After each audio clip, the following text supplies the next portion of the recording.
নিজেই যদি বাঁচতে না পারি, যদি নিজেই মারা যায়, তাহলে আমি মান সম্মান দিয়ে তখন কি করবো? আর আমার যত কষ্ট হোক আমি ওরা ছাড়াবো, ওরা ছাড়ানোর জন্য আমার যা করতে হবে আমি তাই করবো, আমি অপেক্ষা করবো ওর জন্য। আমি কেমন হয়ে গেছি, আমি যে থাকতে পারবো না, কেন থাকতে পারবো না? এখন যদি আমার বাবা মাকে যদি আল্লাহ যদি একদম নিচে নামিয়ে দেয়, আল্লাহ চাইলে কি না পারে?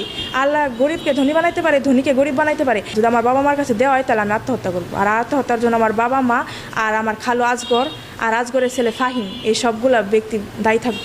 না, আমি আবেগ দিয়ে বলতেছি না, আমি বিবেক দিয়ে বলতেছি। তুমি মনে হয় আবেগের মধ্যে কথা বলছো। না, আমি আবেগে বলতেছি না আঙ্কেল। কিন্তু 3 বারই কি গ্রাম্য মাতব্বরটা তোমাকে ফেরত দিছে? হ্যাঁ, আশ্বাস দিছে কি?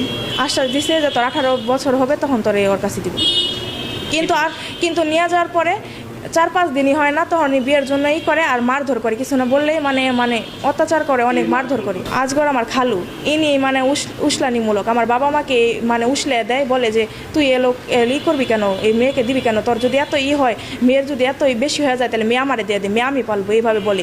সব আমি জানি যে আমার এই বিরুদ্ধে সবচেয়ে সর্বোচ্চ করতেছে আমার খালু, এই আজগর।